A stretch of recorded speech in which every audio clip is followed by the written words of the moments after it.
For my literature center activity, I did a synonym antonym sandwich activity, and I labeled that on the top here, just so if in my classroom I had other bins with other activities, I would be able to find it easily. So this is closed, and I'm just going to open it. So in here I have all the materials, and I'm going to take them out. So on top I have a Ziploc bag with the paper plates for the activity as well as the clothespins, and I just put these in here to keep them separate and neat from everything else. And then the next thing I have in this bin is dry erase markers. Dry erase markers can be used at multiple parts of the activity, so I kept these in here to make sure that I had extras for the students, and if they lost any or anything, they would be here. And also, once the activity is set up, I will use dry erase markers to write on everything for the activity. And then the last thing in here is a smaller bin that closes as well, just to keep everything separate. And in this bin I have the small cards, and these are just, I kept them with a hair tie just to keep them separate. And these are small rectangles, and they are yellow construction paper laminated, and these are used as the base word for the activity. And then I have the synonym cards. They look like this. They are clothespin together to make sure they are nice and separate from everything. And I made these out of purple construction paper and shaped them like bread pieces for peanut butter and jelly, to go along with the theme of the activity. And then the last thing I have is the antonym cards, which are clothespin together as well. And these are just the same thing, made out of tan construction paper and laminated. So basically, I made extras of every laminated part just in case anything were to get lost.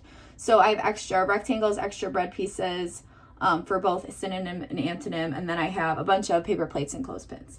So once the activity gets going, it'll look something like this, and then the base word will be labeled on here, and the cards will be laid out. So it will look like this. And then once they are matched, the students can put both cards together. So there's the other piece on the bottom of this. You can't really see it. There it is. And then they clothespin all that together to put on the paper plate with the base word, synonym, and antonym. Here's a closer look at my materials. So I made extras of everything, just because depending on the time you have for the activity, you could either make it longer or shorter. So just to have extras of everything so there could be more if you needed it. For my literature center, I printed out the worksheet normally, and then I put a sheet cover over it so that if I wanted the students to use dry erase marker, it could be an option. This was something that was done in my PC, and I saw it done with more individual centers done so that students could kind of just do it and then reuse it after they were done. So I just did a few of them just as another option for the classroom, and just so they could be reused if that was an option. Okay, so this is the part of the video where I'm going to give the teacher directions so the students can complete the activity independently. So here's one of my students, which is Owen, and here is the other one, which is Colleen. And I'm just gonna set it up right here so it's on me. Okay, so we are gonna do a synonym and antonym activity, which we've talked about synonyms and antonyms before. So you guys are gonna be filling out this chart as you go along with the activity. So the first part of the activity is this plate.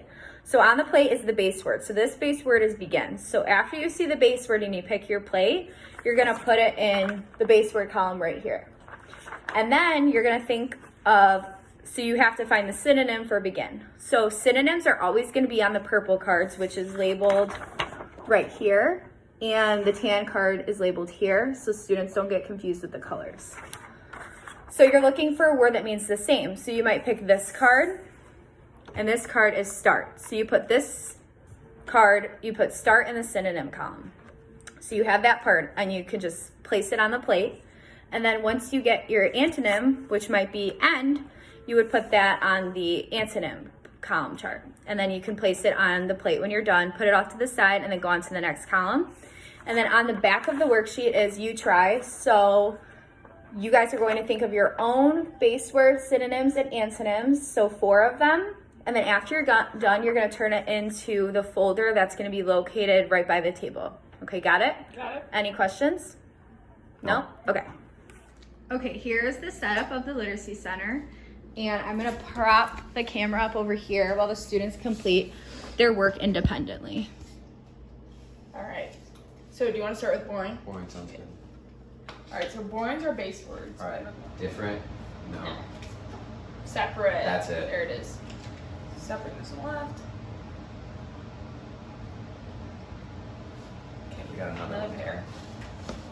Do joyful next. I think she said we can turn it in right by the green folder. So the green folder's right here by the table. Yes. Thank you. And then here's my student proof. So the students turned in both their sheets to the folder so I could check them later, and I will give you a view of both of the sheets. So here's the first sheet. So he has all of his base words, synonyms, and antonyms. And then the back side, their own words that they thought of on their own. And then Colleen also has the same thing.